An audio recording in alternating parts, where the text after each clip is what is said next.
Welcome to learning the basic and simple classic crochet stitches series. I hope that you will gain a lot of insight and skill in the techniques that we're going to be talking about. We're going to be going through several different things. This first video is on how to make your slip knot. I'm Monique, a pediatrician turned homeschool mom and keeper of my home. On this channel, I share multiple ways to become more sustainable through a range of things from gardening, making our own garments, homeschooling, and so much more. Join me today and add one more skill to your toolbox. Of course, you want to make sure you grab yourself a good sample of your yarn that you're going to be working with. And you want to have your crochet hook of choice. For me, I'm going to be going ahead and using my 5mm hook. A slip knot is your basic step when you begin your crochet projects. There are many different variations that people use. For me, I'm going to show you the one that I am comfortable with and I find simple and easy to do. You want to grab your yarn and just place it around your hand. Once you do that, you're going to go ahead and wrap your yarn. You're going to go ahead and wrap your yarn the first time around your 2 fingers. Now you still have a tail on the back here, and make sure you give yourself enough inches of yarn to work with. Then you're going to wrap it around again. So now you have 2 portions of yarn wrapped around your 2 fingers. And make it feel easy and gentle in your hands. Then you'll take that back piece of yarn and you're just going to walk it over the first.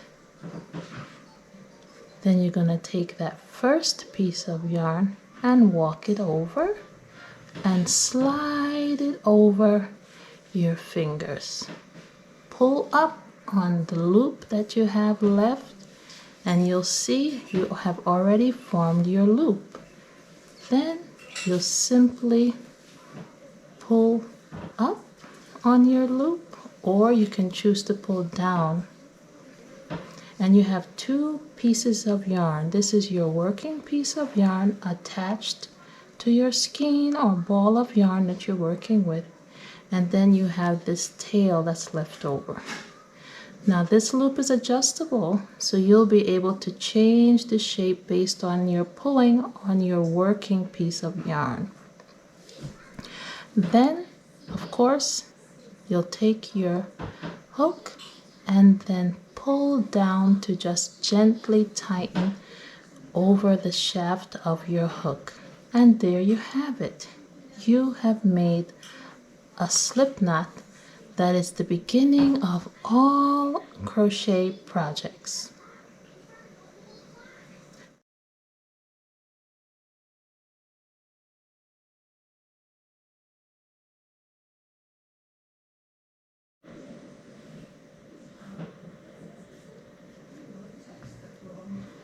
In our first video, we talked about making our slip knot.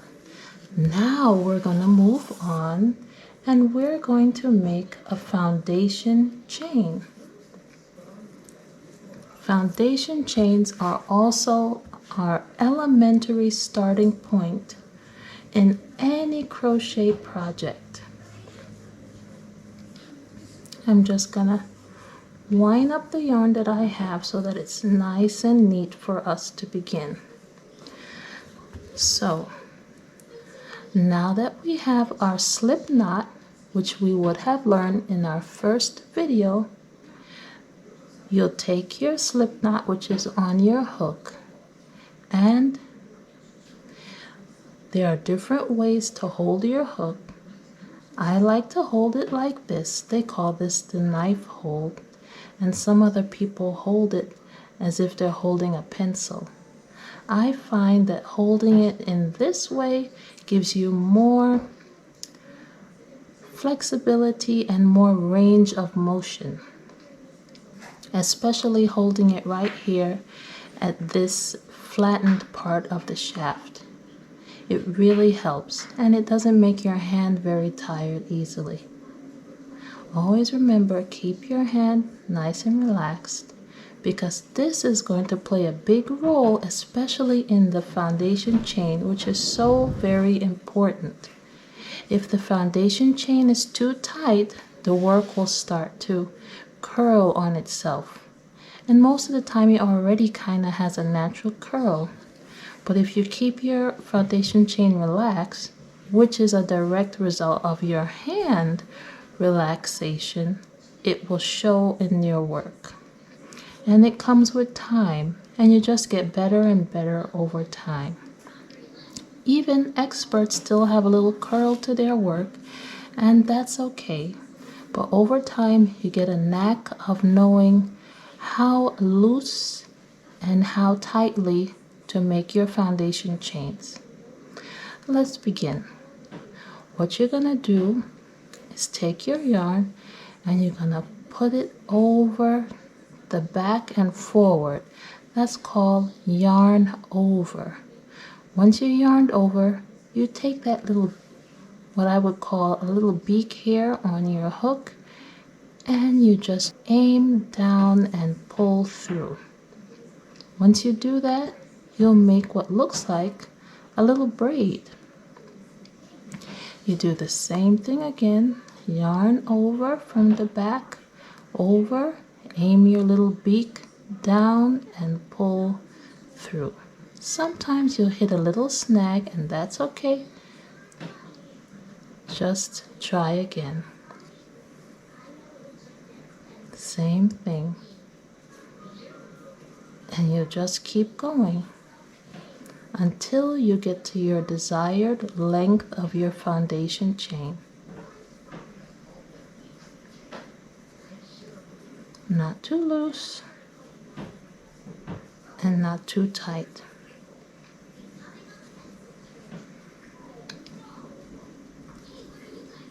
No rush, you just take your time, and it becomes a rhythm of motion, really. And your hands get used to this, and it builds over time some muscle memory in what you're doing, so it becomes almost automatic and easier.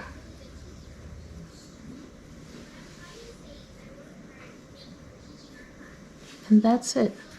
You have just made a foundation chain. Join me for the next video where we are going to start making a simple stitch. This stitch is called your slip stitch. I'll see you then.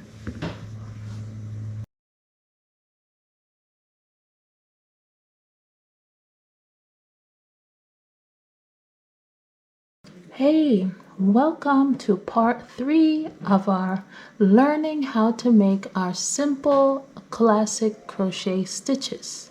I hope you have gotten good understanding of your slip knot and foundation chains.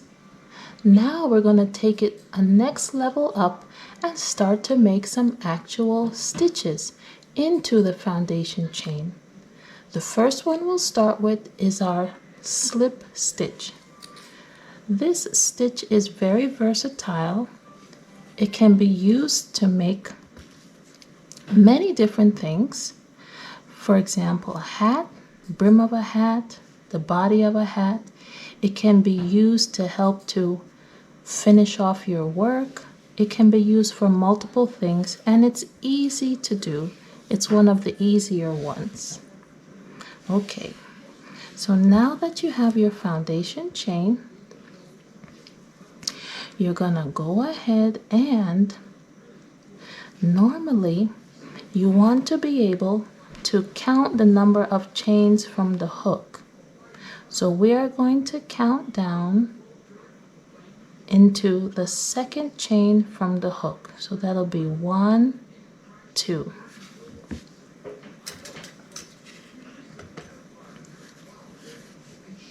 So we're going to be 1, 2 chains from the hook, and this is where we'll begin our first slip stitch.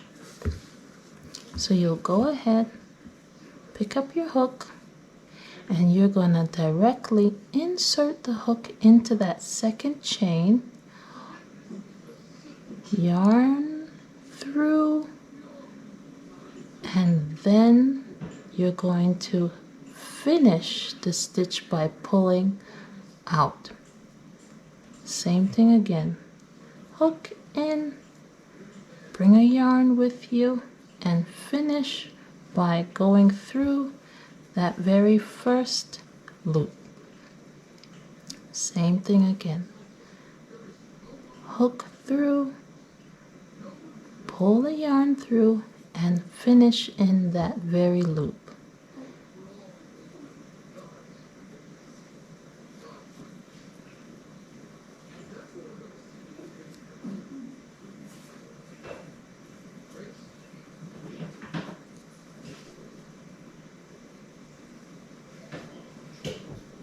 You kind of want to look at what you're doing as well to make sure that you're in the right place. So you see here how this looking like there's a little gap right in this area, and then if you pull on it, you'll see that your yarn is already inserted there. So you want to go to the next one over, insert, pull yarn through, and then finish on that very loop. And if the hook slips off, that's okay, just go back and correct. So let's finish this length of our foundation chain with our slip stitch.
Here's the last one. Sometimes this one is difficult to see because it's right up next to the knot.